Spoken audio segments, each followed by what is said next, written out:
शिक्षण, माझी बुद्धिमत्ता, अनुभव, जे काही स्किल्स आहे सगळं प्रयत्न करून सगळे संपून गेले. मास्क वगैरे लावलेले आहे, जे ग्लव्स आहे ते सगळे काढा, कारण आता संपलेलं आहे. आता म्हणजे मुलगी. तुमचं सगळ्यांचं स्वागत आहे तुमच्या चॅनलमध्ये वेळ फक्त स्वामी,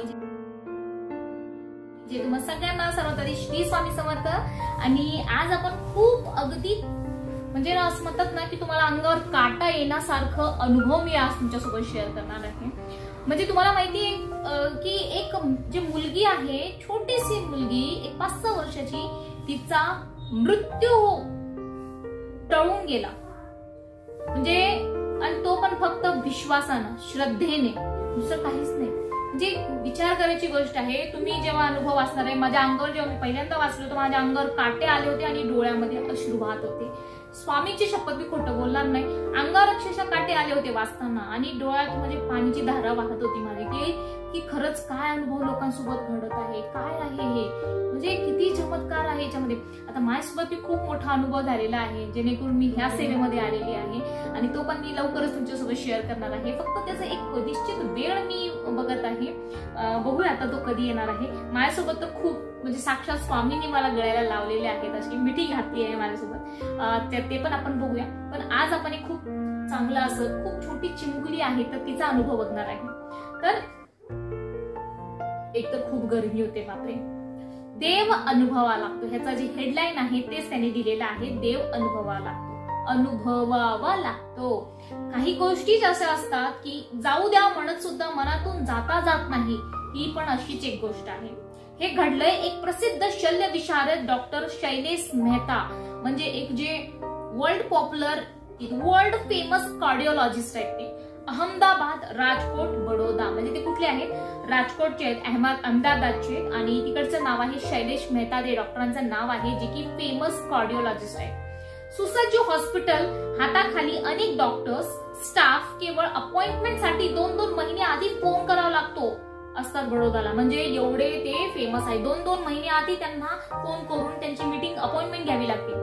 डॉक्टर सांगतायत आपल्या मित्राला, आता ही जी घटना आहे ना, ते त्यांनी ना त्यांच्या मित्राशी डिस्कस केलेलं आहे की माझ्यासोबत ही एक घटना झाली. एक असा डॉक्टर, कारण जास्त तर डॉक्टर देवावरती विश्वास करत नाही, कारण त्यांचा विश्वास सायन्स वरती जास्त असतो. तर एक असे डॉक्टर ज्यांना देवावरती विश्वास नव्हता, त्या डॉक्टरांची अनुभूती ते स्वतः मित्रांसोबत शेअर करत आहे. मित्रा, आता हे डॉक्टर बोलतायत, मित्रा, 21 डिसेंबर रोजी एक कपल बडोद्याला माझ्या रुग्णालयात आले. बरोबर 6 वर्षाची एक छोटी मुलगी. केस पेपर तयार होताच माझ्या डॉक्टरांनी छोट्या मुलीला तपासलं. जसं केस पेपर तयार झालं त्यांना त्या मुलीला तपासलं गेलं.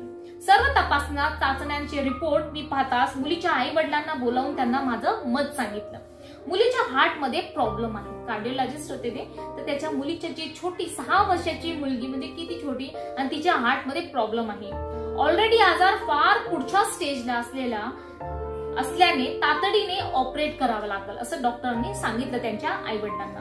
अन्यथा जास्तीत जास्त 3 महिने ही मुलगी जगू शकणार आहे, त्यांनी असं सांगितलं त्यांच्या आई वडिलांना.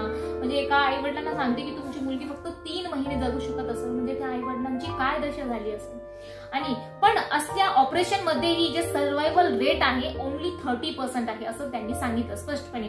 कारण डॉक्टरचं काय मत असतो की आपण स्पष्ट सांगायला पाहिजे, जे आहे ते आहे, नाही वाचू शकणार असं डायरेक्ट ते खुलं बोलतात की नाही वाचू शकणार आहे.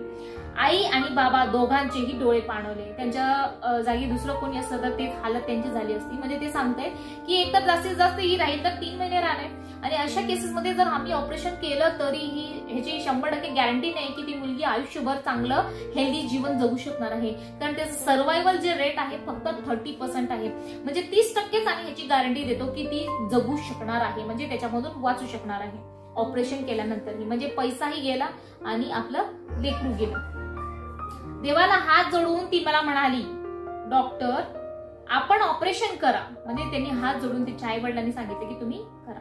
मी मुलीला ऍडमिट करायला सांगून प्रोसिजर्स पूर्ण करण्यास सांगितलं. आता हे डॉक्टर सांगतात. दुसऱ्या दिवशी काही अत्यावश्यक चाचण्या आणि नंतर 6 दिवसांनी ऑपरेशन होणार होतं. 6 दिवसांनी सगळं चेक वगैरे करून रिपोर्ट वगैरे. 6 वर्षाची ती निरागस मुलगी म्हणाली, डॉक्टर आजोबा मला एक प्रश्न विचारायचा आहे. सर्वजण म्हणतात माझी ओपन हार्ट सर्जरी आहे. आता त्या लहान मुलीला जर बोलत असतात तर मुलं खूपच लवकर ते कॅप्चर करून घेतात की मोठे काय बोलतात. तर तिला माहिती पडलं की माझी ओपन हार्ट सर्जरी आहे. डॉक्टर लगेचच उत्तरले, म्हणजे त्यांनी लगेच उत्तर दिलं त्यांना, बेबी काळजी करू नको, तुला काहीच दुखणार नाही, मी छान औषधे देईन. पण आजोबा मला म्हणायचे तुम्ही माझं हृदय ओपन करणार. मग ती मुलगी म्हणाली की तुम्ही माझं हृदय ओपन करणार आहे का? मग ऑपरेशन नंतर मला सांगाल का की माझ्या हृदयातला देव बाप्पा कसा दिसत होता? मला रोज मम्मी अंगारा लावून सांगते, अंगारा जे देवांचा आहे ते अंगारा लावून सांगते की इथे बाप्पा आहे. म्हणजे तिला हार्ट प्रॉब्लेम होता, त्याच्यामुळे कदाचित तिच्या आई वडील जी आई आहे ते अंगारा तिकडे तिच्या हार्ट मध्ये लावायचं आणि तिची आई तेव्हा सांगायची की इकडे बाप्पा राहत आहेत म्हणून मी इकडे अंगारा लावत आहे. त्याच्यावर विश्वास ठेव. म्हणजे ती आई म्हणली की ते बाप्पा राहत आहे, बाप्पावरती तू विश्वास ठेव, असं तिच्या चिमुकली 6 वर्षाची मुलीला सांगायची. ती इवलस बोट छातीवर डावीकडे टेकवत ती मला म्हणाली. म्हणजे छोटस बोट ती छातीवर असं इकडं हार्ट आहे म्हणजे आणि तिकडे बाप्पा राहतात का म्हणून असं ती डॉक्टर जे आहेत त्यांना दाखवत ती म्हणाली.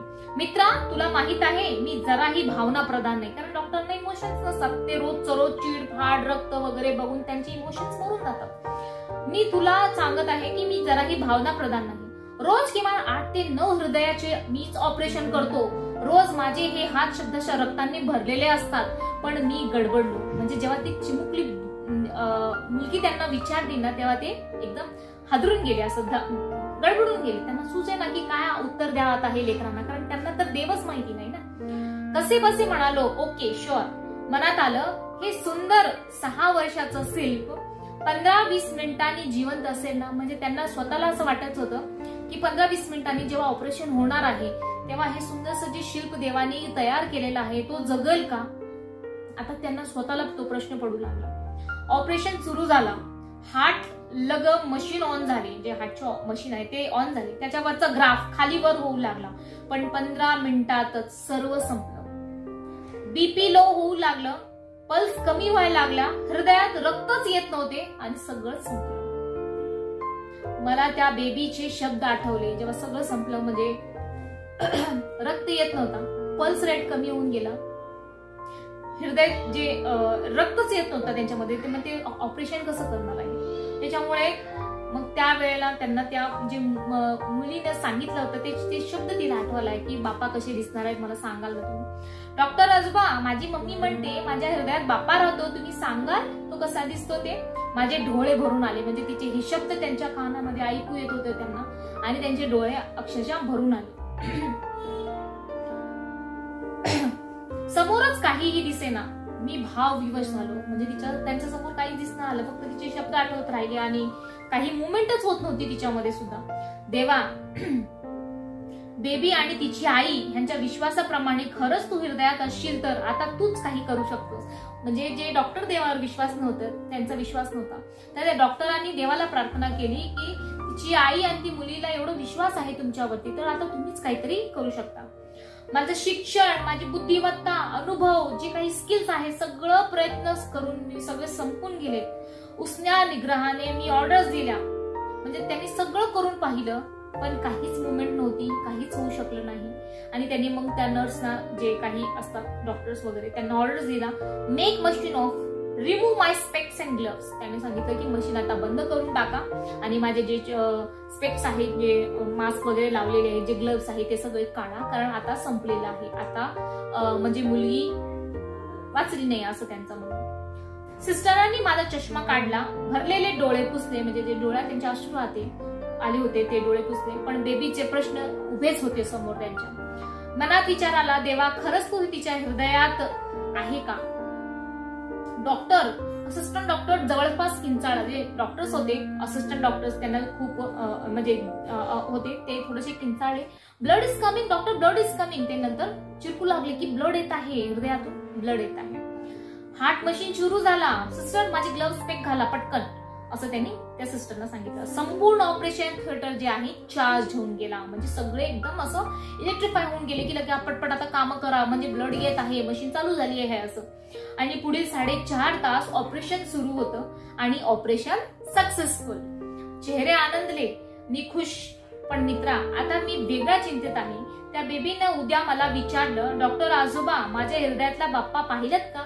मी अश्रद्ध माणूस आहे, माझी देवावर श्रद्धा नाही. आता मी काय सांगू त्याला? की ती जर विचारली की कसा दिसत होते, तर मी तिला काय सांगू? मित्र काय म्हणाले, डॉक्टर तुम्ही तिला सांगा, बेबी देव अगं बघायचा नसतो, तो अनुभवायचा असतो. म्हणजे त्यांच्या मित्रांनी सांगितलं की तू उद्या तिला असं उत्तर दे की देव बघायचा नसतो, तो अनुभवायचा असतो. डॉक्टर मेहताच्या चेहऱ्यावर समाधान पसरल्याचं मला जाणवलं, पण त्यानंतर एक बदल झाल्याचं मला जाणवलं. डॉक्टर मेहताचा ऑपरेशन थिएटरमध्ये बाप्पाचा एक फोटो लावला गेलाय. असू दे कोणतंही ऑपरेशन, डॉक्टर फोटो समोर मिनिटभर उभे राहतात, हात जोडून म्हणतात, परमेश्वरा मी लहान माणूस, माझं कौशल्य मी पणाला लावीनच, पण तुझा मात्र लक्ष असू दे. मी माझा प्रयत्न करणार आहे, पण तुमचा आशीर्वाद असू द्या. डॉक्टर शैलेश मेहता नेहमी म्हणतात, त्या बेबीमुळे मी सुसंस्कृत झालो. आपण काहीच करत नाही, आपण फक्त निमित्त असतो. सर्वच विश्व तोच चालवतो, तो म्हणजेच ईश्वर. श्री स्वामी समर्थ. म्हणजे तुम्हाला कसं वाटलं अनुभव मला एकदा नक्की सांगा. तुमच्या अंगावर काटे आले का नाही मला नक्की सांगा. तुमच्या डोळ्यात अश्रू आला का नाही मला नक्की सांगा. कारण जेव्हा मी पहिल्यांदा वाचले होते तेव्हा माझ्यासोबत हा असं घडला होता.